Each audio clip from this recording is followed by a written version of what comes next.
Interview দেরি হয়ে যাচ্ছে, নাহলে তো। আরে ওনার তো কারেন্টের শক লাগছে।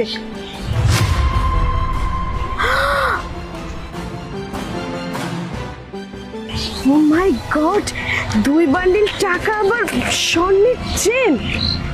এমনি বাঁচলেই আমার কি আর মরলেই আমার কি, নিজে বাঁচলে বাপের নাম। আর আজকে যদি আমার জবটাও হয়ে যায় তাহলে তো লটারি লেগে যাবে।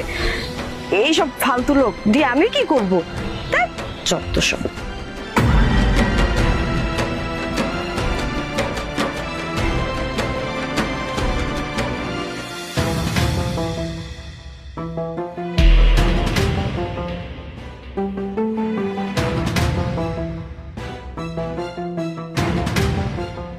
যেমনি হোক এই জবটা আমার লাগবে।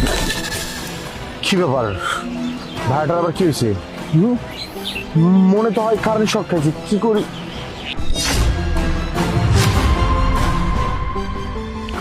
কি ব্যাপার, এতগুলো টাকা এই জায়গায় কই থেকে আসলো?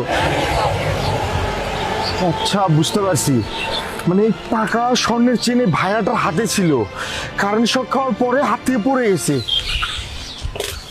আশেপাশে তো কেউ নেই, এখন যদি এই ভাইয়াটারে আমি ছাড়াইতে যাই তাহলে আমার টাকা স্বর্ণের চেন সবগুলো মিট যাবে।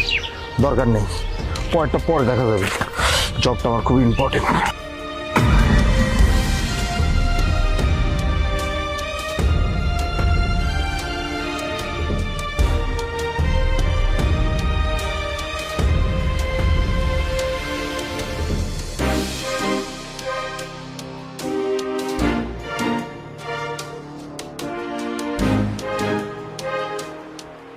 ও মাই গড, এই ভাইয়াটা তো কারেন্টের শক লেগেছে। এখন আমি কি করি? আমি তো হাত দিয়ে কিছু করতে পারবো না।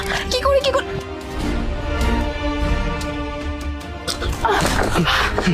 ভাইয়া ভাইয়া, আপনি ঠিক আছেন তো? এক সেকেন্ড, এই টাকার চেনগুলো বোধহয় আপনার পকেট থেকে পড়ে গেছে। থ্যাংক গড যে আপনি এখন ঠিকঠাক আছেন, আপনার কোনো কিছু হয়নি। আপনাকে যে কি বলে ধন্যবাদ দিব, আমি না আসলে বুঝতে পারি নাই। হেঁটে বাসায় যাচ্ছিলাম, অনেক টায়ার্ড ছিলাম, ভাবলাম যে একটু রেস্ট করি এখানে গাছের নিচে। এখানে জাস্ট হাত দিছি আর অমনি কারেন্ট শক লেগে গেছে। কখন যে আমার টাকা আমার চেন নিচে পড়ে গেছে আমি নিজেও জানি না। Thank you very much. না না, আপনি বারবার কেন থ্যাংক ইউ বলতেছেন? এটা তো আমার দায়িত্ব, তাই না? একটা মানুষকে যদি এভাবে কেউ দেখে, যে কেউ তাকে বাঁচানোর জন্য ঝাঁপিয়ে পড়বে, আর আপনি শুধু শুধু আমাকে কেন থ্যাংক ইউ বলতেছেন বলে? এতে করে তো আমার নিজের কাছে খারাপ লাগতেছে। কিন্তু আপু, আপনি তো চাইলেই আমার টাকা, গোল্ডের চেন সব কিছু নিয়ে যেতে পারতেন। মানে আমি তো একটা বাজে অবস্থায় ছিলাম, আমি এটার কোনো প্রোটেস্ট